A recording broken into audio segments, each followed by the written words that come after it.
Ami de la masse, bonjour. Aujourd'hui, j'interviewe un autre ami de la masse, Nevin, que vous connaissez peut-être sur les réseaux sociaux. En effet, je vais le laisser se présenter, mais il anime, on va dire, Bayesian Bodybuilding en France. Donc, c'est une formation, enfin, il en dira plus que moi, mais en gros, une formation de musculation spécifique avec des informations un peu plus poussées que ce qu'on apprend, on va dire, à l'école.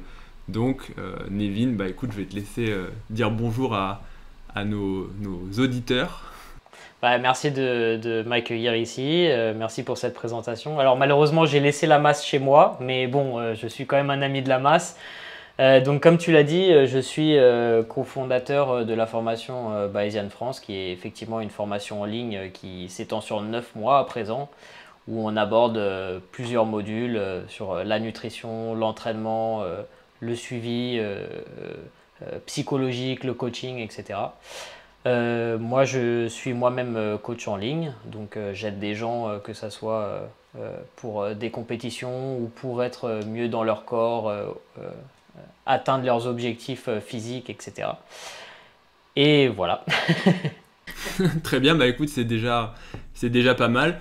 Aujourd'hui, on va essayer de discuter un petit peu, notamment sur le thème de l'alimentation. Je fais une petite parenthèse, on a tourné ce podcast en deux parties. La première partie concerne les blessures et en gros tout l'aspect général des blessures avec un focus sur la déchirure du pectoral, puisque c'est récemment arrivé à un youtubeur assez connu, français, je pense que vous saurez qui c'est, Fcan, voilà, on va le citer. Et vous pouvez retrouver du coup cette première ou deuxième partie, ça dépend dans l'ordre, sur la chaîne de Nevin. Chacun a essayé d'exporter ses compétences spécifiques sur la chaîne de l'autre pour apporter des choses un petit peu plus différentes, parce que c'est vrai que la nutrition, c'est quelque chose que j'aborde finalement un peu moins sur ma chaîne, parce que c'est pas forcément mon sujet préféré. Je préfère parler blessures, je préfère parler santé que forcément nutrition, et puis j'ai un peu du mal à tenir... pas à tenir une diète, mais on va dire que ma diète c'est plutôt du mono-truc, riz poulet tous les jours, donc je me pose assez peu de questions. Toi, Ça marche c'est plutôt bien. monodiète burger et protéines nutri-muscle, c'est ça? Ah, c'est ça.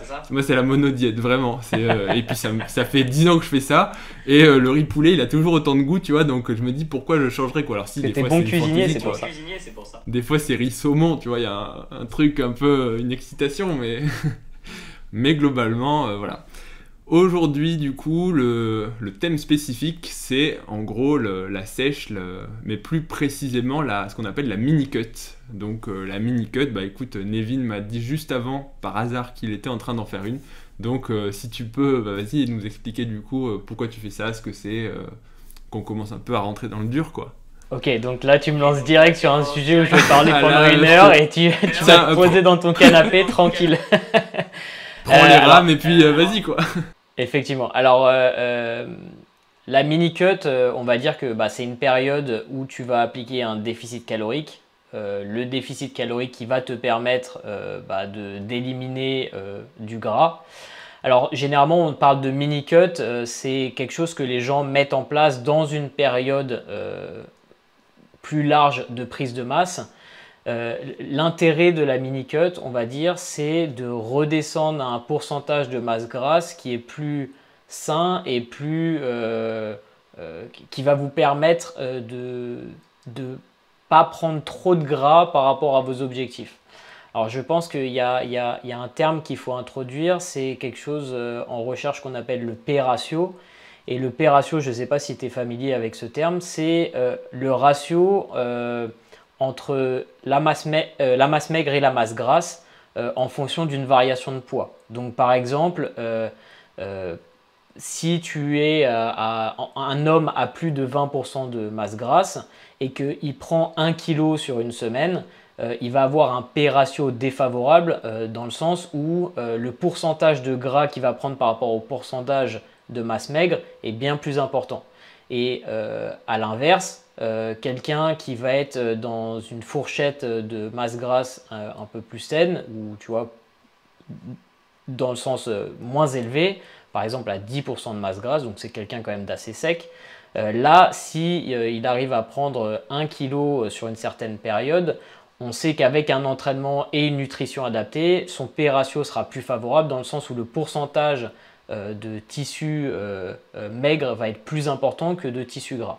Donc, en fait, souvent, les gens qui sont dans une phase de prise de muscle, donc qui sont sur un surplus calorique sur une certaine période de données, vont mettre en place ces mini-cuts parce que ça va leur permettre de perdre un peu de gras assez rapidement parce que tu veux le faire sur une courte période, entre guillemets, et ça va leur permettre de reset un peu ce Pi ratio et à partir de là, quand ils vont reprendre du poids, potentiellement ils vont reprendre plus de masse musculaire que de gras parce qu'ils étaient arrivés à un pourcentage de masse grasse un peu trop important.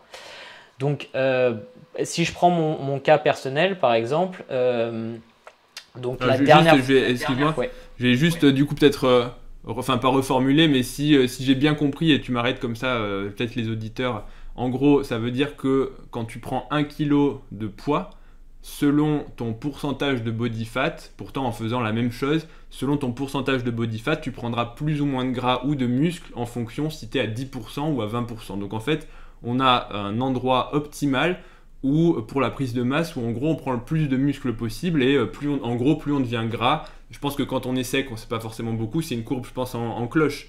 Et si on s'éloigne trop en devenant trop gras, en gros on a tendance à prendre plus de gras et donc il faut essayer de se rapprocher au maximum parce que si vous prenez 10 kg et qu'il y a 8 kg de gras, ça va être très compliqué à gérer ensuite.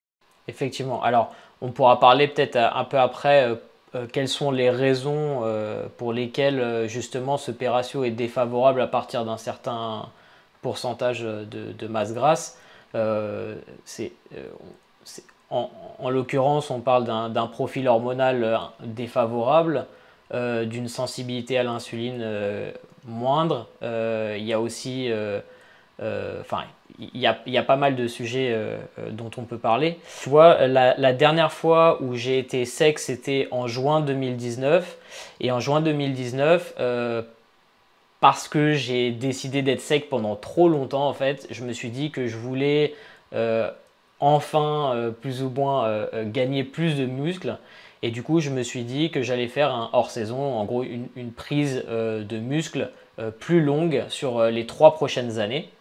Et évidemment, vu que je vais être en surplus calories pendant une plus longue période de temps, il faut que j'intègre des mini-cuts parce que, en gros, tu vois, c'est un peu en escalier dans le sens où j'arrive à des pourcentages de masse grasse qui sont moins intéressants pour optimiser ma prise de masse musculaire.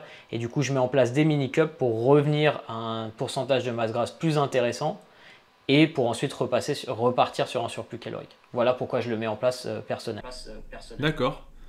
Ok, écoute, très bien. Et alors, puisque tu as soulevé la chose, est-ce que tu peux expliquer du coup, enfin moi j'ai déjà des idées donc je peux rebondir, après c'est aussi pour, si toi tu as des informations plus précises à ce sujet-là, mais pourquoi du coup, hormonalement comme tu as dit, en gros pourquoi est-ce que la prise de graisse ou de muscle est différente selon le pourcentage de body fat et quels sont selon toi les autres intérêts de rester, on va dire, à peu près correct sans être sec. Alors moi je vois déjà l'intérêt psychologique, je sais que personnellement ça peut être un peu dur de se voir devenir, pour parler franchement, un gros loucou, mais que chez certaines personnes ça peut freiner un petit peu la prise de masse. Je sais que moi il y a un moment à chaque fois dans mes prises de masse où quand j'atteins un certain seuil de body fat, élevé, j'ai jamais été très élevé, mais quand je me vois dans le miroir je me dis, tu sais, inconsciemment je freine ma prise de masse parce que je me dis si je vais plus que ça, et donc je commence à partir de ce seuil à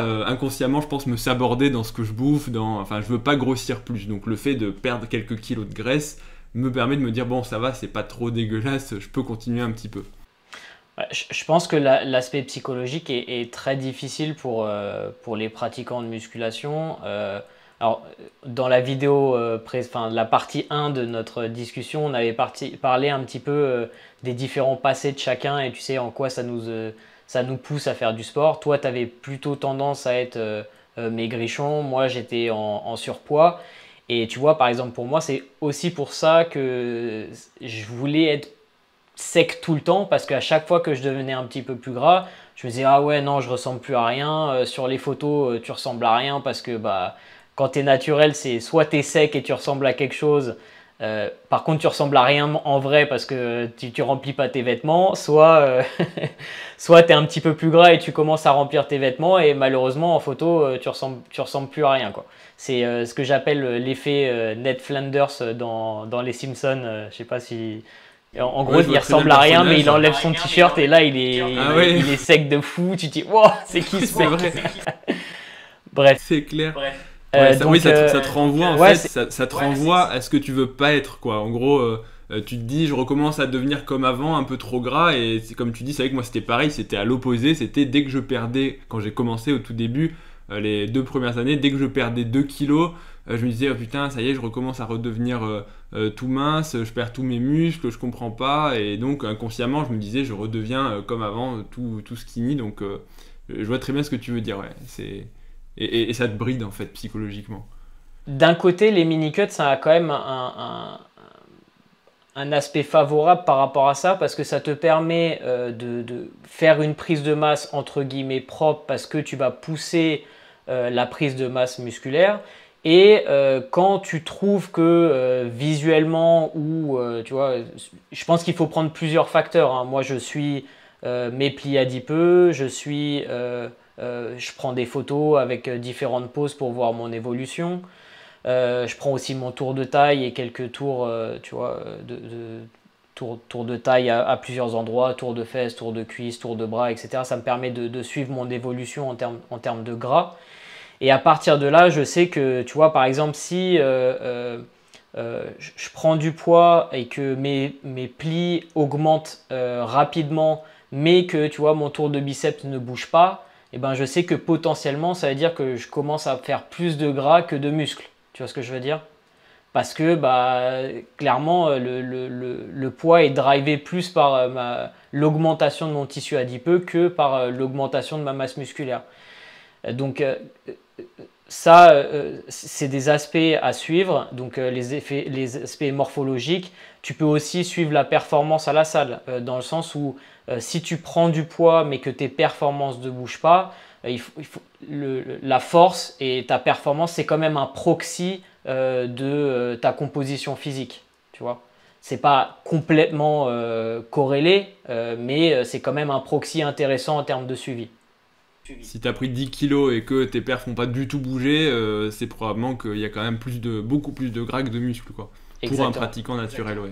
Exactement. Donc, si ta question c'était, parce que je pense que la question c'était quand les mettre en place, je pense Ouais. qu'il faut les mettre en place. Moi, je préfère personnellement me baser sur la data plus que sur l'aspect psychologique, parce que l'aspect psychologique, je sais que personnellement, ça joue toujours des tours avec moi, parce que comme tu dis, dès que je vais avoir l'impression d'être plus gras, je me dis, ah non, il faut que je fasse un mini-cut.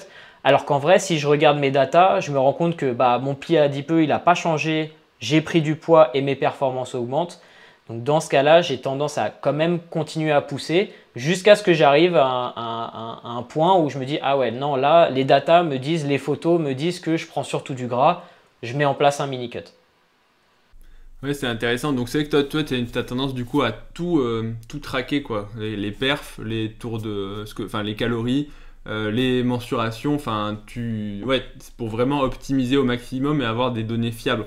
Et c'est vrai que idéalement, il faudrait Ouais. tous, pas forcément le pousser à l'extrême, mais avoir des points de repère visuels, des mensurations, et pour pouvoir voir en fait ce qui a marché, ce qui n'a pas marché. Et puis comme tu dis, c'est vrai qu'on est quand même, si tu prends que le miroir, c'est quand même un assez mauvais reflet parce que déjà on s'habitue à son aspect visuel et souvent on se réveille, on pense qu'on est encore un peu sec et le jour où on réalise qu'en fait on est gras, c'est vraiment qu'on a passé le seuil et qu'on a pris en fait 5 ou 6% de body fat.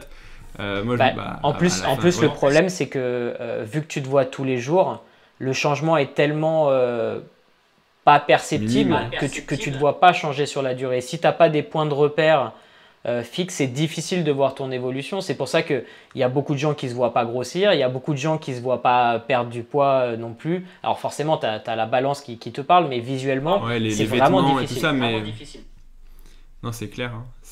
Moi, c'est vrai que c'est à la sortie du confinement. Au début, je me suis dit ça va, j'avais l'impression que tout allait bien.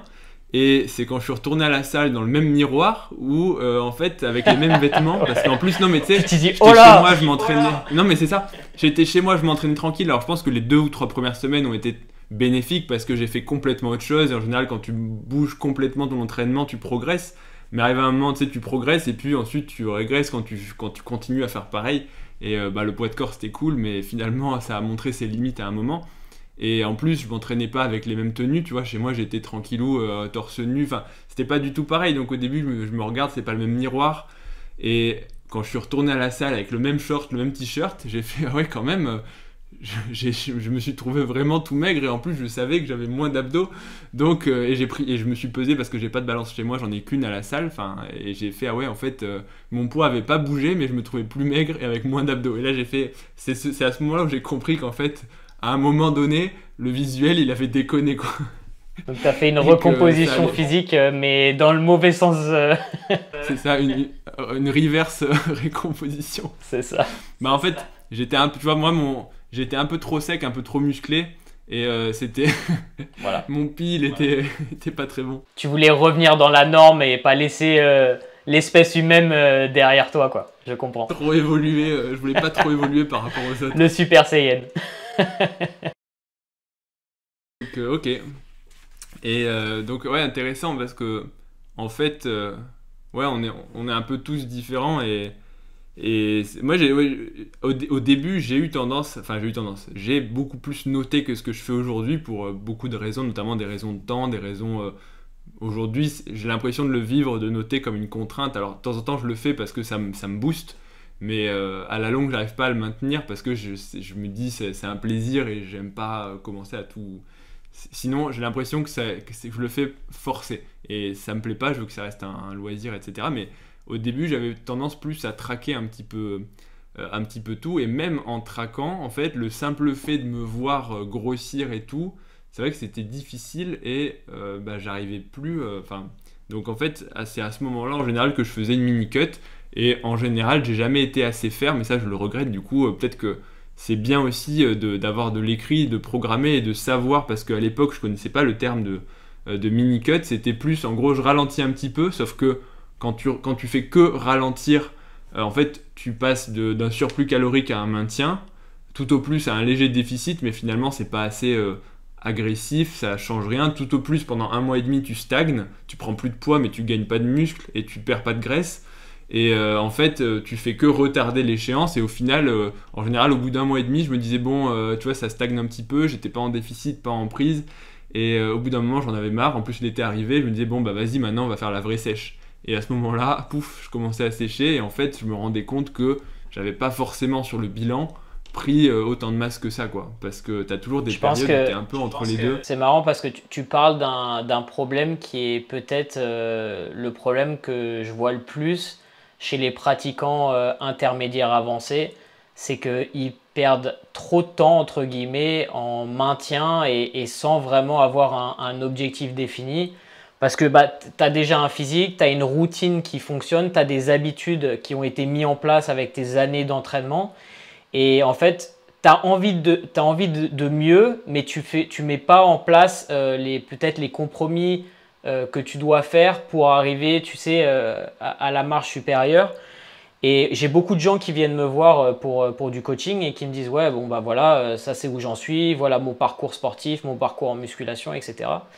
Et souvent c'est ça, en fait ils se rendent compte qu'ils ont été soit en déficit trop longtemps parce qu'ils n'acceptent pas de reprendre du gras et du coup leur performance elle stagne, tu vois, parce qu'ils sont toujours en gros petit déficit calorique. Après ils ont plus de soirées ou plus de repas entre amis, des trucs où ils font des grosses bouffes, donc ça les remet sur un maintien. Après petit déficit calorique et en fait ils perdent un petit peu de temps sur le long terme. Et je pense que pour un pratiquant, le maintien calorique, à moins que tu aies vraiment une raison de le faire, tu vois, je pense par exemple à quelqu'un un sportif qui doit être en compétition à une catégorie de poids, etc., où c'est vrai qu'un maintien c'est important. Pour les pratiquants qui n'ont pas de contraintes comme toi et moi, je pense qu'il faut être soit en prise de muscle, c'est-à-dire soit en surplus calorique, soit en déficit calorique. et que si tu restes en maintien, bah, tu perds un peu ton temps. Mais encore une fois, si c'est ce que tu veux, voilà, Ouais. tu peux le faire.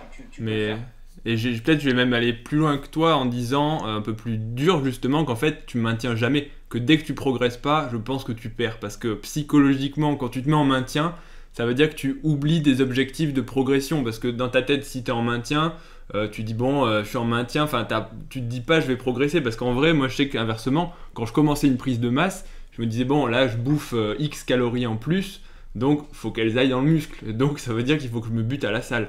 En maintien, tu as un peu l'impression que comme de toute façon tu as l'équilibre calorique, sauf qu'en fait l'équilibre calorique c'est bien, mais comme tu dis, tu as enfin, t'as toujours une proportion de muscle, une proportion de graisse, c'est toujours en mouvement, et tu peux très bien être en maintien calorique, mais finalement progressivement perdre un peu de muscle et gagner un peu de gras. Et en fait, tu te rends compte au bout de 6 mois de maintien que, alors t'as pas perdu beaucoup, mais tu as peut-être perdu 1 kg de muscle et tu as pris 1 kg de gras. Et au final, en pourcentage, du coup, tu as pris 2% ou 1% de body fat, et pourtant t'as pas bougé, ton poids c'est le même et t'as pas progressé en force. Donc au final, je pense que si tu ne progresses pas en étant naturel, tu régresses. Donc c'est important. Potentiellement. Ça veut pas dire que c'est obligé de toujours être à fond, à fond, à fond. Naturellement, on a des périodes, tout le monde, où on est des êtres humains, où t'es moins motivé, enfin t'es pas un robot, surtout quand tu ne vis pas de ça. Mais c'est vrai que le maintien trop long, je pense que c'est un peu le piège, quoi. Où, au début, pendant les premiers mois, tu te dis c'est nickel, 2 mois ça va, et en fait, quand tu arrives à 6 mois, tu te dis. Là, je l'ai vu, tu vois, je suis en maintien. Je comptais rester en maintien 3-4 mois pour plein de raisons. Et quand je m'étais dit en gros que j'allais recommencer à essayer de progresser, il y a eu le coronavirus et bon, ça a tout chamboulé pour tout le monde finalement. Et là, j'ai vu que le maintien, en fait, c'est un peu. Tu vois, je sais que si je reprends avec le même poids il y a un an, je suis toujours à peu près sec et tout, mais en termes de définition et tout, je pense que c'est plus exactement pareil. J'ai perdu.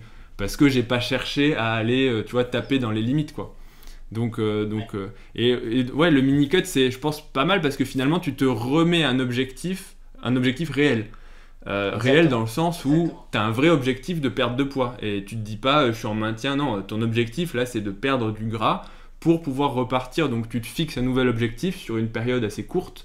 3 semaines, 4 semaines, peut-être pas trop long, c'est mini-cut, c'est pas cut, mais du coup, c'est pour ça que c'est intéressant parce qu'effectivement, tu as l'effet motivation et puis tu as aussi l'effet que, vu que c'est sur une courte période, ça te permet justement d'être parfois un petit peu plus agressif, d'avoir des résultats un petit peu plus rapides parce que tu sais que c'est beaucoup plus facile à tenir un déficit calorique sur une période donnée, tu vois. Tu te dis, bon, voilà, ok, je suis sur un déficit calorique, c'est pas forcément le plus fun. Alors, ça dépend des gens, il y a des gens qui le supportent très bien. Moi, je sais que quand je suis en déficit calorique, c'est pas ce que je préfère dans la vie, hein. Je préfère me faire plaisir au niveau de la bouffe.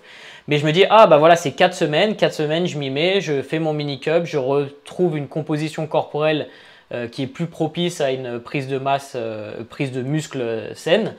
Et c'est vrai que c'est beaucoup plus facile à intégrer et ça te permet de continuer à être dans ce mindset objectif et progression sur le long terme.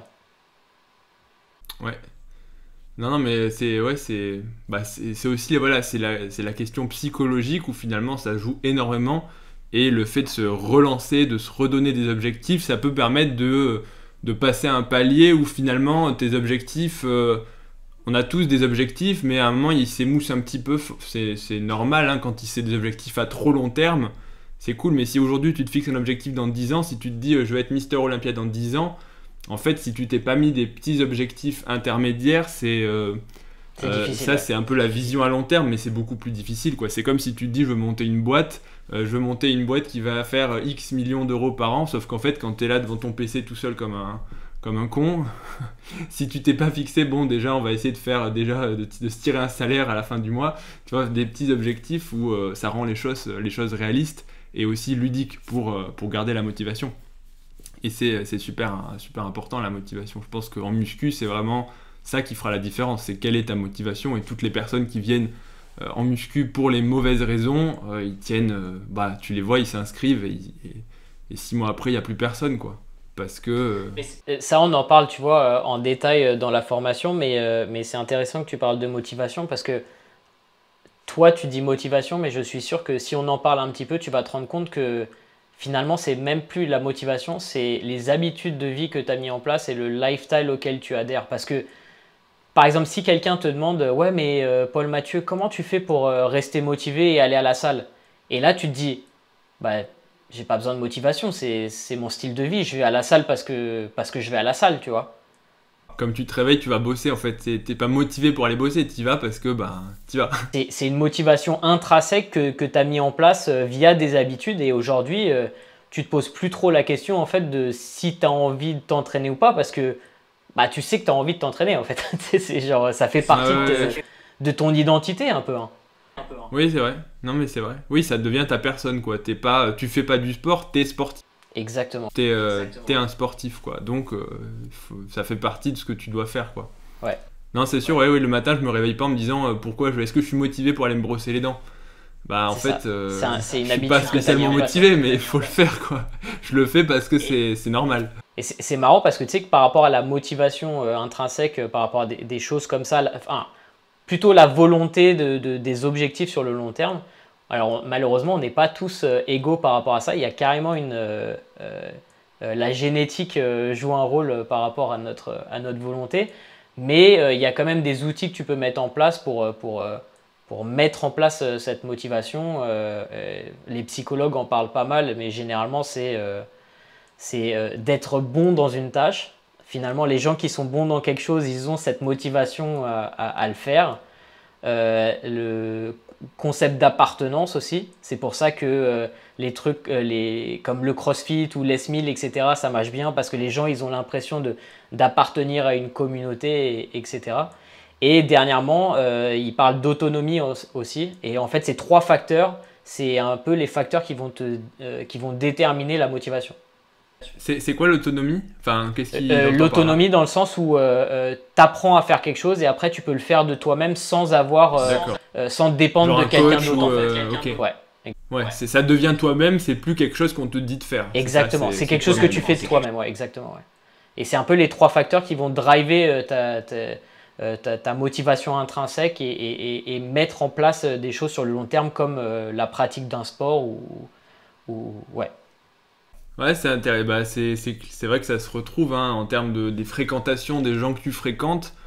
Clairement, le fait d'aller à la salle de sport et de fréquenter des gens qui ont la même passion que toi, les mêmes habitudes que toi, oui, bah, tu te sens à part. C'est sûr que mes potes de la salle, le jour où, tu vois, si ça fait 6 mois que je vais plus à la salle de sport, bah, je me sentirai un peu con, tu sais, ils vont me dire, bah alors, qu'est-ce que tu deviens on t'a perdu. Enfin, inconsciemment, je pense qu'on s'émule un peu tous, en fait, à garder la même chose parce que c'est ce qu'on fait. Et le jour où on arrête tous la salle, on aura peut-être moins de choses à se dire. Enfin, ça restera des potes, mais c'est vrai que ça te fait un truc commun où tu peux partager, tu peux... de la même façon, quand tu as des gens au boulot que tu fréquentes, bah, on fait tous la même chose. Donc, quand on se retrouve le soir, tu vois, on va boire un verre ou quoi, on parle de la même chose, on a fait la même chose. Et le jour où il y en a un qui vient plus au boulot ou qui change, bah, il sort du groupe. Donc, si tu veux rester dans le groupe et rester dans l'appartenance, ouais, il faut continuer de faire la même chose. Donc, c'est vrai que c'est super important. Et pour ceux qui ont un peu du mal, c'est vrai que de trouver un partenaire d'entraînement ou d'aller en salle de sport plutôt que d'être chez soi. Parce que chez soi, même avec la bonne volonté, il y a des soirs où tu sais, ça va très vite, hein, un peu de télé, un peu de PC. Ah, il est tard, off, est-ce que c'est vraiment nécessaire? Oh, puis quand même, je suis fatigué. Puis le lit, il est tellement proche. Je pense que vraiment s'entraîner à la maison, c'est une des choses les plus difficiles parce que tu as tous ces facteurs externes qui vont, tu vois, attirer ton cerveau. Son cerveau, il va choper des shots de dopamine sur ton téléphone et sur ton canapé plus qu'à faire des dips chez toi tout seul, quoi. Non, mais c'est sûr. Et ça, c'est... Bah, et surtout, tu différencies plus... t'as plus un espace pour bosser, un espace pour travailler, un espace pour t'entraîner. Et c'est vrai que des fois, ça fait du bien aussi de couper. Je sais que moi, quand je révisais, quand je travaillais, j'avais fait en sorte justement d'aller à la bibliothèque.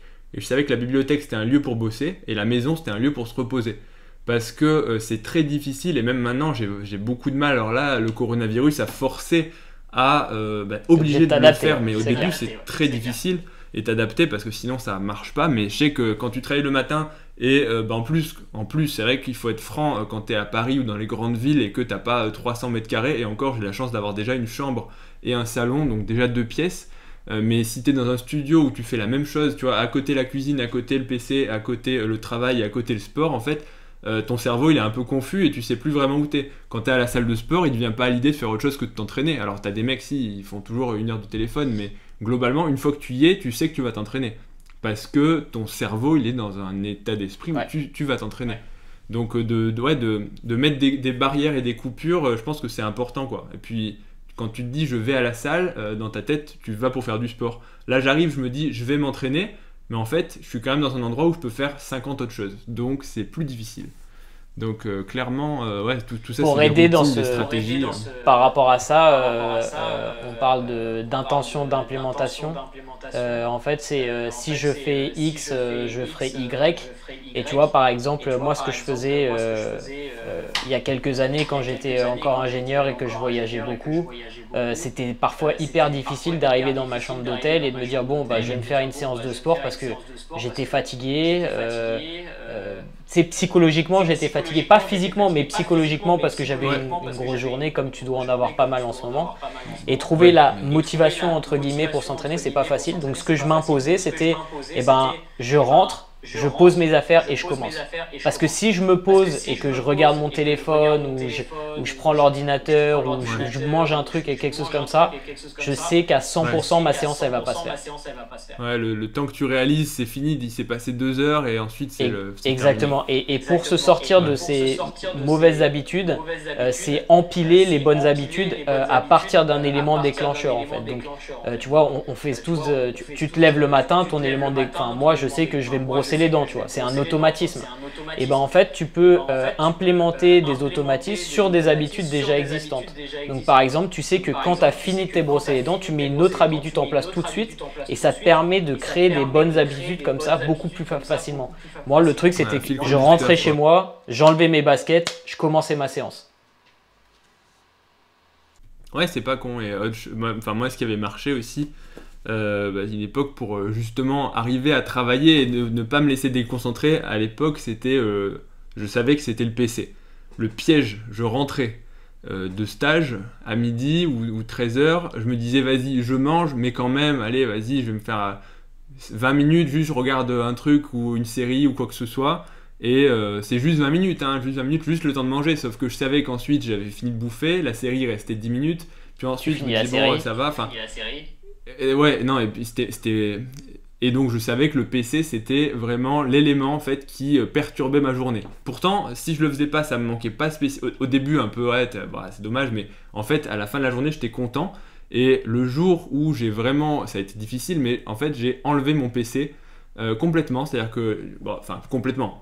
Psychologiquement, je l'avais mis dans le placard en haut. Mais le simple fait qu'il soit plus sur la table où je mangeais, tu vois, ça veut dire que si je voulais prendre le PC, il fallait que t'as pas cet élément déclencheur visuel c'est ça. Qui te capte et qui disent ah bah il est là, je vais regarder un truc. Mais c'est ça. Il est là. Alors que là, je savais que si je voulais, j'avais le PC parce que tu as quand même des fois besoin du PC, mais si je voulais le PC, il fallait que j'aie une bonne raison et il fallait que consciemment j'aille le chercher dans le placard qui était en haut. Donc, c'est-à-dire que, tu vois, dans ma tête, si je le sortais pour autre chose qu'un truc vraiment nécessaire, j'allais me juger et te dire, là quand même, est-ce que, tu vois, donc... et globalement, au début, ça a été difficile. Franchement, les 3 premières semaines, j'avais l'impression que, tu sais, on m'a enlevé un truc. Mais au final, ensuite, c'était une habitude et ensuite, je pouvais avoir le PC à côté, fermé, sans le prendre. Parce que, dans ma tête, c'était plus un réflexe de, je me pose, j'allume le PC, je mange. Et c'est à ce moment-là où, une des raisons, mais où j'ai réussi à me sortir de ma mauvaise habitude. Donc c'est sûr que comme tu dis, si quand tu arrives dans ta chambre d'hôtel, première chose que tu fais, tu prends ton téléphone, tu regardes, voilà, bah une des façons, je dis ça, c'est totalement aléatoire, mais tu peux dire, bah quand j'arrive dans le hall de l'hôtel, j'éteins mon téléphone et je le fous dans mon sac. Donc ça veut dire que si quand tu arrives dans ta chambre d'hôtel, bah tu ressors ton téléphone, c'est quelque part t'échoues par rapport à ton objectif, de façon beaucoup plus consciente et assumée que si il est déjà allumé et que tu dis juste non mais c'est jeu. Donc ça peut être des stratégies et mais au début c'est entre guillemets une souffrance. Au début c'est quelque chose de difficile, il faut le faire consciemment. Mais c'est vachement bien que tu parles de ça parce que du coup on va faire la boucle par rapport à la nutrition, tu vois, ça c'est quelque chose d'hyper important aussi. Ces éléments déclencheurs d'envie, de grignotage, ce qu'ils appellent cravings en anglais, donc on le traduit en français par fringales, mais on l'utilise pas trop. Les impériosités de bouffe, quoi. Ouais, exactement. Le fait, Ouais, tu as des recherches qui montrent que si tu as un comptoir de cuisine avec des paquets de céréales, des trucs autres qu'un panier de fruits par exemple, eh ben, le poids total de la famille est plus important qu'une autre famille où il n'y a rien sur le comptoir. Donc quand tu as exactement, quand tu as ces déclencheurs visuels qui vont te pousser, et le problème c'est que tu vois, genre, tu as une plaquette de chocolat, tu fais oh bah je vais juste prendre un carré de chocolat, ou pire, tu as un placard où tu as du sel et du chocolat à gauche, ok, et tu fais la cuisine. Donc tu vas ouvrir le placard, tu vas prendre le sel, tu as ce déclencheur chocolat, mais tu dis ah non, je vais pas en prendre, pourquoi je prendrais du chocolat comme ça? Le problème c'est que quand tu ouvres le placard 10 fois, 20 fois, il y a une fois où tu vas en prendre en fait, tu vois. Et tu vas te dire non mais c'est juste un carré. Et en pratique c'est 1, puis 2, puis 3, et puis en fait t'as tapé la moitié de la plaquette. C'est ça. Et après quand tu regardes les calories supplémentaires que tu consommes sur une période donnée, et ben ça peut driver une prise de poids par un surplus calorique. Que tu comprends même pas en fait. Tu dis mais pourtant je mange pas trop. Ouais, je fais gaffe. Ouais, exactement. Oui, parce que c'est ce genre de petits détails de calories qu'au final à la fin de la journée ça t'a pas rassasié. Ça t'a pas fait spécialement plaisir. Alors si, voilà, pendant 3 secondes, le morceau de chocolat, il était bon. Ouais. Mais si t'additionnes, il vaut mieux des fois se faire un vrai repas où en fait, en plus, tu profites. Si tu dis, je vais manger du chocolat, tu sais, tu l'attends, tu sais que c'est aujourd'hui, enfin pas aujourd'hui c'est chocolat, je veux pas dire que c'est une privation ou quoi. Mais si tu te dis, bah voilà, aujourd'hui je me fais un bon repas et tout, tu l'anticipes, tu l'attends, tu le savoures beaucoup plus. Parce que tu vas le manger en pleine conscience. Pas, ça, pas en train de penser à quelque chose d'autre et même pas de focaliser sur le fait que tu es en train de manger du chocolat. C'est ça. Ouais, pendant que je cuisine, je mets un peu de sel, bah, juste un carré de chocolat pendant que je fais à bouffer. Et en fait, ouais, c'est le piège. Non, mais c'est sûr, et ça, bah, en nutrition, je comprends, c'est super important. Et l'autre chose, c'est les aliments qu'on n'achète pas, on les consomme pas. Tu sais, le piège, ce que ça a été pendant le confinement, c'était les chocs à pic. J'avais un paquet de chocs à pic que j'avais acheté il y a un été parce que les chocs à pic, ils avaient 3 ans. Ouais, mais le truc tout con, tu sais, j'ai ressorti le paquet pendant le confinement. Et au début, en plus, c'est le fait de bouffer quand t'es un peu stressé. Et mine de rien, pendant le confinement et le coronavirus, on était tous stressés un petit peu plus. Même si j'avais pas de source de stress particulière, mais c'est quand même une période un peu particulière pour tout le monde. Ouais, bien sûr. C'est anxiogène, ouais. Tu te dis putain quand même, peut-être que voilà, tu vas avoir des proches touchés. Peut-être toi, si tu l'attrapes, t'es jamais à l'abri non plus. Puis quand même, tu vois plus tes amis. Au début, tu te dis ça va, mais en fait, quand ça commence à durer. Et c'est vrai que la nourriture, c'est quand même un bon confort, alors pour les mauvaises raisons, mais hormonalement, tu manges du sucre, ça baisse ton cortisol, enfin, t'es plutôt pas mal de ce côté-là. Et tu dors mieux. Le piège, tu dors mieux, mais t'as plein de raisons de bouffer. Hein. Et tu vois plus personne, tu sors plus. Et de début, comme j'avais continué à m'entraîner, je me suis dit, bon, ça va, je me suis quand même entraîné, ouais, je peux quand même me faire une petite poignée de choc à pic. Et puis, bon, une poignée, tu sais, la poignée, c'est comme le carré de chocolat. Hein. C'est. Et j'en ai racheté, et au final, à la fin, je bouffais un demi-paquet. Enfin, j'exagère, mais franchement, le paquet de choc à pic, le gros pot là, qui fait 600 grammes, là, je le mangeais tous les 2-3 jours, il était fini, quoi, et j'en rachetais. Parce que je me disais, ça va, et puis au final, tu sais, je réduisais le riz, je bouffais plus de choc à pic, sauf qu'en termes de composition, et puis tu as toujours plus de calories dans le choc à pic que dans le riz pour te rassasier. Enfin, c'est illusoire de penser le contraire, quoi. Le riz, c'est quand même plus compliqué à manger. Et à la fin, je suis convaincu que sur le dernier mois, c'est ça qui a fait basculer mon physique, quoi. C'est le choc à pic et le chocolat. Je mangeais aussi des tablettes de chocolat. Bref, là, je m'égare. Mais... Et là, bah, du coup, comme je sens le coup du reconfinement, j'ai pas acheté de choc à pic et j'ai pas racheté de chocolat. Parce que, au final, j'ai rien retenu de ces expériences de chocolat. Ouais, la première fois que j'ai bouffé le chocolat, j'étais content parce que c'était bon et que ça faisait un moment. Mais à la fin, tu sais, quand tous les soirs tu te tapes la moitié de la plaquette, t'as même plus de plaisir. C'est comme si tu manges ton poulet, en fait, c'est la base. Sauf que une base qui se paye cher. Ouais, donc là, j'ai essayé d'éviter ça. T'as plein de trucs. Le problème des céréales, c'est que c'est une densité calorique énorme, c'est une palatabilité énorme parce que c'est super bon. Donc, enfin, je suis sûr que toi et moi, si tu es dans un monde où tu peux manger des calories limitées, le paquet de 600 grammes, je suis sûr que en t'asseyant avec un bon gros bol et pas mal de lait et si t'es distrait par un film, tu peux les taper, quoi, tu vois. Et le truc, c'est que, ouais, l'apport calorique est monstrueux. En termes de satiété, bah, c'est pas fou parce que le volume est pas... C'est des céréales déshydratées, donc voilà, la densité calorique, c'est comme des chips, quoi. Bon, il n'y a pas les lipides qui vont avec les chips. Les chips, c'est vraiment le pire du pire. Parce que t'as des glucides, des lipides, le gras. Bon, c'est salé, nickel. aucune satiété. Ouais, non, mais c'est clair. C'est clair. Ah non, mais J'ai c'est pas, sûr. j'ai bossé avec pas mal de gens qui étaient, tu vois, genre proches, enfin qui étaient obèses, parce qu'on dit plus obésité morbide, maintenant c'est des classes, hein, mais qui étaient vraiment en très fort surpoids et qui mangeaient pas beaucoup en termes de volume, tu vois. Mais le truc, c'est que la densité calorique des aliments qu'ils choisissaient était monstrueuse. Hein. Quand tu rentres du travail et dans le RER, tu prends un paquet de chips, tu te rends pas compte que tu fais un quart ou un tiers de ton apport calorique que T'as tu bouffé devrais la faire moitié de si ton tu repas, veux quoi. un Ouais. déficit calorique. Ouais. Ouais.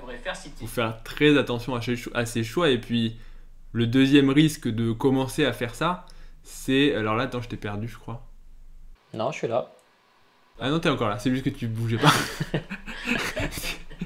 Donc, du coup, ouais, le Je deuxième vais risque, danser. c'est la routine. C'est que tu peux très vite casser et installer une nouvelle routine qui est plus facile parce que le chocolat, c'était bon et le fait d'implémenter une routine de chocolat a été beaucoup plus facile que d'implémenter une routine de muscu parce Bien que sûr. bah, ça passe tout seul quoi. C'est moins contraignant, c'est plus facile et t'as une satiété, pas une satiété, une satisfaction immédiate. Exactement. Ouais, ouais, bien sûr.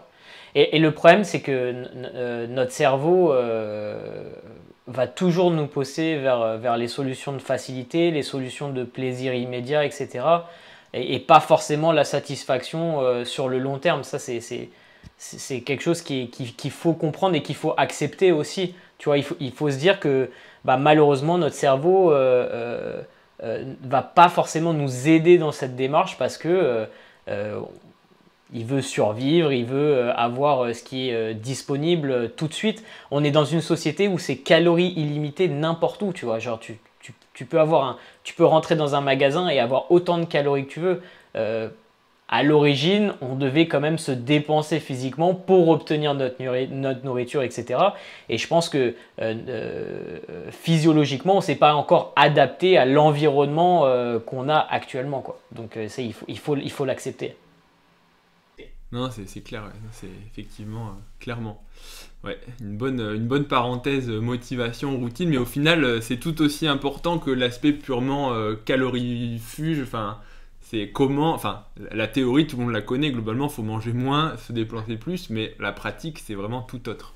Donc, Ouais. clairement, ça, je pense, des bons conseils et surtout des aspects pratiques parce que tu vois t'as des clients à toi, des élèves, et je pense que c'est aussi savoir s'adapter et la même chose marchera pas forcément pour Absolument. deux clients différents et tu as autant de stratégies que de Que de personnes. Hein. personnes. Et je rigole un petit peu parce que c'est vrai que ça me rappelle ma jeunesse, les magazines Muscle et Fitness, Flex, etc. Mais tu avais eu un article dans Muscle et Fitness où ils partageaient justement les conseils de lecteurs. Ils avaient, je sais plus, recensé, ils avaient demandé aux gens d'envoyer leurs conseils et du coup ils avaient compilé 30 conseils. Ils avaient dit voilà, on cautionne aucun conseil, mais ce sont des stratégies qui ont permis à ces personnes de perdre du poids. Et tu voyais des gens qui avaient perdu, ça allait de 8, 10 à, pour une personne, je sais plus, 100 kilos, enfin des trucs. Et chacun te donnait son petit conseil. Et donc en fait, tu vois bien que tu avais des fois des mecs donnaient deux conseils opposés. Et tu te rends compte que selon ta vie, selon ta routine, selon ta psychologie, les mêmes choses vont pas marcher. Et le fait de demander à des personnes qui l'ont fait comment ils font, tu te rends compte que tu peux piocher un petit peu à droite, à gauche des stratégies que tu pourras implémenter. Moi, je raconte le coup du PC dans le placard, toi, c'est autre chose. Tu vois, chacun peut prendre à un moment et peut-être que ça aidera deux, trois personnes. C'est l'aspect compliqué, mais c'est aussi ce qui fait la beauté d'accompagner des gens dans cette quête des objectifs, c'est qu'il faut vraiment t'adapter à la personne, à la psychologie de la personne, euh, à son environnement socio-culturel, à son passé, son parcours. Et comme tu dis, tout le monde est différent. Ce que tu fais, ce qui marche pour toi, ne marchera pas forcément pour moi en termes de stratégie, tu vois. Mais après, effectivement, bon, tu as les grandes lignes qui sont que bah, si tu veux perdre du poids, va falloir que tu mettes en place un déficit calorique. Ça, personne ne peut euh, déjouer les lois de la thermodynamique. Mais après, les gens le comprennent pas aussi toujours. C'est qu'ils se disent, ouais, mais moi j'ai fait un régime paléo et j'ai perdu du poids. Oui, mais ton régime paléo a engendré un déficit calorique qui a fait que tu as perdu du poids. Ou tu vois, si tu es passer sur une diète végane et tu as perdu du poids, c'est de la même chose. Et quelle que soit la stratégie alimentaire que tu mets en place, et si tu as perdu du gras et du poids, c'est que tu as mis en place un déficit calorique d'une manière ou d'une autre en fait. Est-ce que c'est une stratégie qui a marché pour toi? Et d'une manière qui te convient. Exactement, exactement. Mais il y a toujours cette blague qui tourne sur Internet, c'est genre, ouais, bah moi je mange clean et j'ai perdu du poids. Et le problème c'est que, ouais, mais quand tu manges clean et que tu perds plus de poids, qu'est-ce que tu fais? Tu manges encore plus clean? Enfin, tu vois, genre, il faut comprendre que c'est pas manger clean qui te fait perdre du poids, c'est le déficit calorique. C'est vrai que j'avais pas pensé à ça, mais c'est une bonne. Ouais, non, mais c'est vrai. Ouais, si on te dit il faut manger des fruits et des légumes pour perdre du poids, tu manges des fruits, tu perds, et ensuite tu perds plus, bah qu'est-ce que tu fais? Bah mange encore plus de fruits et de légumes. Bah c'est Ouais, ça. non, Parce que tu t'as peux très bien avoir raison. une... Et c'est la problématique, je pense, actuelle, c'est que tu as beaucoup de gens qui ont des diètes qui sont très pro-santé, avec des aliments bien Ouais, pensés, tu vois, des produits non qualitatif et transformés, tout. etc. Mais l'apport calorique fait que bah, ils sont pas en déficit La et du coup ils quantité, perdent pas ouais. de poids. Tu vois, genre par exemple, tu penses, un avocat, c'est un produit qui est très intéressant, c'est un fruit qui est très bon, qui est facile à manger, mais qui est très riche au niveau des calories. Donc si tu as 3-4 avocats dans ta diète par jour, c'est difficile d'être en déficit calorique et d'avoir le reste avec des bons apports, quoi. Ouais, on m'a déjà dit, tu sais, j'ai ma gamelle au boulot, j'ai ma gamelle de riz, de poulet. Enfin, en gros, c'est du riz et puis poulet, viande.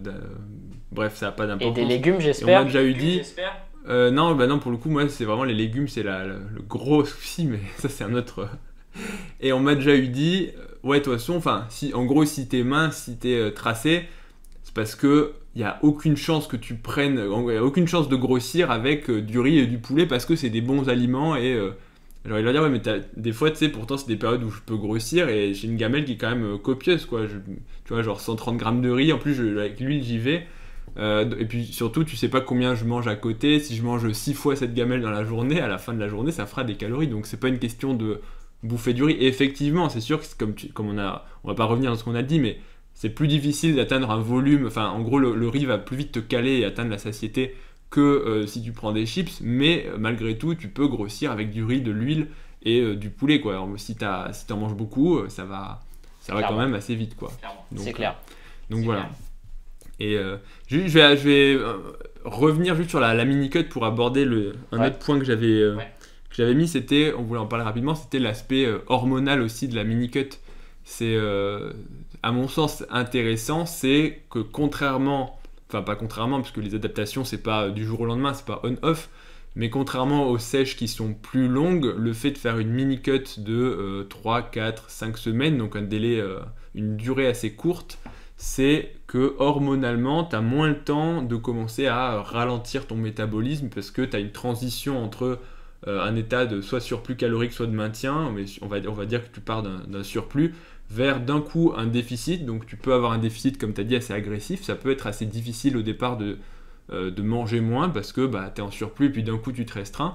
Mais le fait que ce soit une durée plus courte fait que hormonalement tu vas moins avoir le métabolisme qui ralentit, les hormones thyroïdiennes elles vont se ralentir mais moins vite et de façon moins profonde on va dire, enfin il y a la thyroïde mais il y a d'autres hormones, enfin tout ton métabolisme de façon globale sans rentrer dans les détails et l'autre avantage donc c'est ça, c'est que tu évites de devoir réduire de façon trop importante parce qu'à la fin d'une sèche si tu veux vraiment descendre, on va parler pour une compétition ou autre, il faut vraiment aller dans les extrêmes.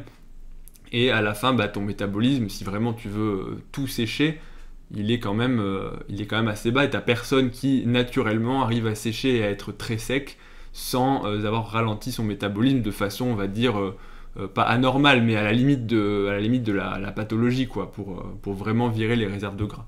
Donc les mini-cuts, c'est l'autre avantage, c'est que t'as globalement pas trop ralenti ton métabolisme et que quand tu repars ensuite, bah, tu peux repartir plus facilement et sans avoir cette espèce de forcément rebond où bah, pour sortir d'une sèche, il faut y aller progressivement, sinon tu reprends très vite en reprenant les calories d'avant, quoi. Je Alors sais pas si tu as quelque après, chose. au Ouais. niveau Ouais. du ralentissement du métabolisme, ça c'est un sujet qui est hyper complexe parce que tu vois, c'est un terme qu'on utilise souvent. On se dit oui, bon, Ouais. lui il a un métabolisme rapide, C'est un peu il a un bateau aussi, ouais. métabolisme lent. Souvent, on pourrait parler d'adaptation plus ou moins rapide d'une personne à l'autre, tu vois. Dans le sens où tu as des personnes qui, comme moi, malheureusement, vont s'adapter très vite à un déficit calorique ou à un surplus calorique. Généralement, les gens qui s'adaptent bien, ils s'adaptent dans le positif et dans le négatif, en gros, tu vois. C'est-à-dire que c'est des personnes qui vont devoir appliquer un déficit calorique plus important pour arriver au même résultat qu'une autre personne avec un métabolisme moins adaptatif. T'as une plus grande marge de manœuvre ou c'est ça? Ouais, alors il y a plein de choses marge de manœuvre ton métabolisme, évidemment, ça va dépendre de ton taux métabolique de base, donc tu vois, les calories dont tu as besoin juste pour faire survivre ton corps, fonctionner ton cerveau, respirer, les battements de cœur, etc. etc. Ouais. Après, tu as évidemment l'activité physique, tu as l'effet thermique des aliments qu'il faut aussi prendre en compte. Donc en fonction de la qualité de ta diète et de la quantité de ta diète, tu vas avoir besoin de calories pour utiliser les nutriments que tu ingères et les absorber et les assimiler. Ça, c'est des calories, c'est de l'énergie que ton corps a besoin, que ton corps dépense pour le faire. Tu as aussi quelque chose qu'on appelle le NEAT, qui est Non-Exercise Activity Thermogenesis. Et ça, c'est un peu, tu vois, toutes les choses qu'on fait au quotidien, comme bouger sa jambe, ou tu vois, moi là, je suis debout et du coup, je bouge un petit peu plus que toi. Donc peut-être qu'à la fin de cette conversation, j'aurais dépensé indirectement et involontairement plus de calories. Peut-être 10 ou 20 calories de plus, quoi. Ouais. Par exemple, quand je suis sur un déficit calorique pendant une longue période de temps, c'est vrai que je le sens même moi, que mon NEAT diminue. Dans le sens où je vais plus rester assis, je vais avoir la flemme de me déplacer, aller chercher un truc, etc. Et tout ça, c'est des calories que ton corps essaye de sauver parce qu'il sait qu'il est en déficit calorique et du coup, il essaye de se protéger d'utiliser les autres types de réserves en diminuant l'activité le plus possible. Donc, effectivement, tu vas avoir une adaptation du métabolisme qui est plus ou moins bonne chez les gens. Donc, c'est à prendre en compte. Après, effectivement, comme tu l'as dit, au niveau hormonal, et d'ailleurs, je pense que je ferai soit une vidéo, soit un article par rapport à ça. Sur ma dernière sèche, j'ai suivi, en fait, j'ai fait plusieurs prises de sang pour voir l'évolution de mon profil hormonal en fonction de mon pourcentage de masse grasse. Et à la fin, quand j'étais vraiment sec, mon taux de testostérone, c'est catastrophique. Genre catastrophique. Tu verras, je pense que tu seras choqué parce que vu que j'ai l'habitude d'être à un pourcentage de masse grasse, enfin j'ai déjà fait plusieurs sèches prépa où j'étais aussi sec et du coup j'ai pris des bonnes habitudes, je savais que j'allais me sentir moins bien, moins performant, etc. Et donc je l'ai beaucoup mieux vécu cette fois-là, mais pourtant quand tu regardes les données, ça fait un peu flipper. Donc effectivement quand tu fais un mini-cut, tu as moins de temps de t'adapter. Donc potentiellement le déficit calorique pourra fonctionner mieux dans le sens où tu vas perdre du gras assez rapidement et ton profil hormonal va pas se détériorer comme ce que tu peux voir. Encore une fois, on parle chez des athlètes naturels parce que quand tu prends des athlètes sous chimie, le contexte est totalement différent parce que quand tu as un apport hormonal exogène, ça change absolument la donne. Mais ouais, pour les athlètes naturels, c'est vrai qu'avec un déficit calorique sur le long terme, tu as, comme tu dis, un ralentissement du métabolisme, une adaptation métabolique au déficit calorique. Et c'est vrai que c'est pas... c'est un peu, tu vois, tirer un boulet parce que ça va être plus difficile en quelque sorte de tenir sur le long terme. Ouais, c'est comme on a dit tout à l'heure, l'avantage de faire des choses plus courtes, objectif à plus court terme, et pour ton corps, c'est un petit peu pareil, quoi. Ok, écoute, t'as l'aspect psychologique qui est plus facile, comme on l'a dit, et c'est vrai que l'aspect physique, t'as des résultats vu que tu peux être un petit peu plus agressif, t'as des résultats un peu plus rapides. Et ce qui est difficile, comme tu le disais encore une fois, pour un athlète naturel, c'est tu peux être sec, tu peux être sec, abdos apparents, etc. Mais quand tu veux être vraiment sec, ça prend beaucoup plus de temps que les gens ne le croient. Avoir des stries sur les quads ou les fessiers striés en tant que naturel, c'est des sèches de 6 mois, quoi. Tu vois, c'est pas quelque chose que tu fais en 4 semaines. Je me rappellerai toujours de Lucas à la fin pour sa compète en 2017, je crois, où à la fin, le fantôme, quoi. Il était dépossédé de son âme, quoi.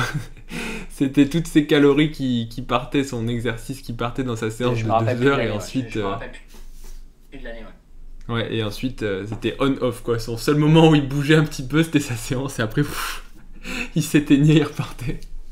Donc, ouais, ça avait été un bel exemple pour moi, quoi. De me dire, qu'est-ce que ça coûte d'être vraiment sec. Ouais. Ah ouais, non, mais t'arrives à un moment où les compromis sont vraiment difficiles. Je pense que les gens se rendent pas compte qu'il y a vraiment une différence entre sec plage et sec compétition. C'est pas le même monde, quoi. Et on pense toujours qu'on est plus sec que ce qu'on est vraiment. Ouais, c'est ça. C'est toujours le piège. Et puis t'as les photos Instagram Ouais, où ça avec va, le filtre, t'es hyper sec et après tu montes sur scène et tu fais ah ouais, j'étais pas aussi Mais il est sec. gras, il est flotteux. Non, c'est clair. Bah, C'est Lucas, clair. il était Et, super sec Lucas, sur il était scène. super sec. Ah non, il était écorché, mais même en vrai. Ouais. Alors moi je l'ai Non, pas il vu a- en vrai, il a mais vraiment je l'ai pas poussé vu en le- vrai, mais- Ouais, il avait poussé le truc vraiment très loin, quoi. Et ouais, c'est ça, à chaque fois, tu sais, à chaque sèche, tu te dis toujours, ouais, ça va, il y a 5 kilos à perdre et c'est bon. Et t'as perdu 5 kilos, tu te dis, je comprends pas. c'est ça. Mais J'ai ils sont encore partis 5 où kilos à C'est perdre. parti où? Et en fait, le piège, quoi. Le piège. Ok, bah écoute, attends, je regarde dans la petite fiche. Vas-y. Et attends, est-ce qu'on a tout, est-ce qu'on a répondu à toutes les questions concernant la Je crois que mini-cut alors, je crois que t'en avais quoi d'autres. Je crois que j'en avais d'autres, alors on va faire rapidement parce que là je crois qu'on atteint la barre fatidique du temps qu'on s'était fixé, mais C'est ça. très rapidement du coup. Alors ouais, moi j'avais listé, bon, quand implémenter on a répondu. Comment s'entraîner, je pense que si on répond, allez, en 2 minutes, comment est-ce qu'il faut modifier son entraînement? Est-ce que il faut au contraire faire des charges plutôt longues pour vraiment brûler le muscle et sécher la graisse? Est-ce que... Non, alors bon, pour ceux qui croient encore à ça, c'est un mythe, hein, tu vas pas pouvoir définir un muscle plus parce que tu fais des charges longues et que tu sens plus la brûlure que si tu t'entraînes avec des intensités plus élevées et que tu sens moins la congestion musculaire, hein. Ça va pas être déterminé par ça. Ça va être plutôt déterminé par ton indice de masse grasse, ta maturité musculaire, tes années d'entraînement, ton développement musculaire aussi, parce que les gens ne se rendent pas compte, mais plus ton muscle est gros et plus quand tu es sec, il est défini et découpé, etc. Après, ça va aussi dépendre de tes insertions, de quelle est la forme de tes faisceaux musculaires, etc. Bref, pour l'adaptation de l'entraînement, c'est difficile à dire parce que ça va vraiment ça va dépendre de plein de facteurs différents. Et en particulier de la matrice récupération de la personne. En gros, si tu as quelqu'un qui a pas mal de stress externe, qui a via son travail, je sais pas, sa vie de couple va pas très bien, il dort pas très bien, il peut pas s'alimenter avec, tu vois, les produits de qualité qu'il a l'habitude de consommer. Dans ce cas-là, effectivement, son volume d'entraînement pourrait être légèrement baissé. Mais si tu as quelqu'un qui optimise tout, bah, tu pourrais continuer avec le même volume d'entraînement pendant ce mini-cut sans aucun problème à partir du moment où il récupère suffisamment. Mais ça, c'est vraiment quelque chose qui pourrait prendre plusieurs heures à discuter par rapport à l'optimisation de la programmation et avoir quelque chose d'optimal déjà pour l'athlète avant le mini-cut. Mais ouais, ça va dépendre en gros. Ce qu'il faut comprendre, c'est qu'un déficit calorique, c'est un stress supplémentaire pour l'organisme. Et il faut le prendre dans ce sens que si en gros, tu as une capacité que tu peux encaisser en termes de récupération. Et quand tu implémentes un mini-cut, tu implémentes un stress supplémentaire. Donc après, il faut voir la balance avec les autres stress que tu appliques à ton corps. Si tout va bien dans ta vie et que c'est le seul stress, c'est juste avoir un déficit calorique, ton entraînement il peut continuer.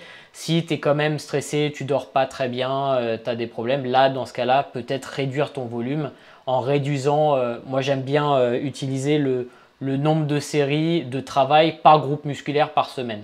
Et en gros, quand tu fais le total par rapport à ça, bah, tu enlèves quelques séries par groupe musculaire. Comme ça, tu sais que la récupération nécessaire sera moindre. Parce que le stress d'entraînement sera moindre. C'est très clair. Et je vais rebondir sur ce que tu dis, puisque c'était un des pièges que j'avais noté. C'était du coup quand implémenter ce genre de période de mini-cut. Et j'avais mis, il faut surtout, à mon sens, éviter de l'implémenter dans une période molle où on n'a pas trop envie de s'entraîner, où on se dit bon vas-y, je sais pas trop quoi faire, je pourrais faire une mini cut. Alors il y a deux cas de figure, soit effectivement ça relance complètement votre motivation, le fait d'avoir un nouvel objectif et vous vous dites ça y est, je suis reboosté, je repars, je m'entraîne correctement et tout. Mais à mon avis, le fait de faire une sèche, de commencer une sèche quand on est mou, que ça va pas très bien dans sa vie, peut-être au boulot, voilà, des soucis dans la famille, coronavirus, on peut pas sortir, on est chez soi, donc on fait pas des trucs optimaux et on se dit bah je sais pas trop quoi faire, mini cut, parce que si vous perdez le stimulus qui va faire en fait de la conservation du muscle, qu'en plus vous mettez un déficit calorique agressif, même sur 30 jours, hein, ça peut aller vite. On a l'exemple de Conor Murphy quand même qui a... Voilà, bon, lui c'était un jeune, c'était pas une mini-cut, c'était une méga-cut, mais il a quand même... c'est assez dingue de voir comment tu peux fondre en l'espace de 40 jours. Mais du coup, à mon sens, ça peut vraiment être un piège de... Si je peux me permettre, je suis vas-y. tout à fait d'accord avec ce que tu dis, mais ceci dit, c'est assez facile de maintenir sa masse musculaire à partir du moment où tu as une stimulation via un entraînement et que tu as un apport suffisant en protéines. Les recherches nous montrent que quand même, c'est pas trop difficile de maintenir, mais c'est vrai que si tu pars sur un jeûne et que tu t'entraînes pas, là tu fais une croix sur les gains, clairement. Mais ça dépend quand même de l'intensité de la stimulation, non? Parce que... Enfin, si tu t'entraînes en demi-teinte, tu sais, genre en gros, admettons, tu fais 2-3 pompes à la maison et qu'en plus tu mets un déficit calorique agressif, je suis pas certain que le rendu. Non, clairement. Non, mais c'est sûr, tu vas pas perdre tous tes muscles, hein, mais je pense que si tu additionnes un petit peu le fait que déjà, ça fait peut-être un moment que t'étais pas forcément optimal et que peut-être tu as déjà un peu, sans perdre du muscle, mais pas gagné énormément. En gros, c'est comme ce que tu as dit tout à l'heure avec le P-ratio. Tu prends en gros plus de gras que de muscles, donc en fait t'as pas pris tellement de muscles, tu sèches, tu perds un peu de muscles et en fait tu peux vite te retrouver au point de départ de ton année, quoi. Hein. Ouais, donc, c'est clair. C'est un peu extrémiste ce que je dis, mais c'est vrai que c'est toujours un peu délicat, je trouve, les périodes où on est un peu en perte de motivation, on n'a pas de vrais objectifs, on sait pas trop quoi faire et on se dit vas-y, je peux faire une petite sèche, parce que finalement si on s'entraîne pas, qu'on sèche, en plus pas qu'au risque de se blesser, parce que si on s'entraîne pas, on se blessera probablement pas. Mais à la fin, le rendu, ça va être décevant et c'est à mon sens un des pièges, quoi. Ouais, je suis d'accord. Donc voilà. Voilà. Bah écoute, c'est plutôt pas mal, je crois. On a bien meublé le temps. Je sais pas ce que tu en penses. T'as encore des choses à aborder?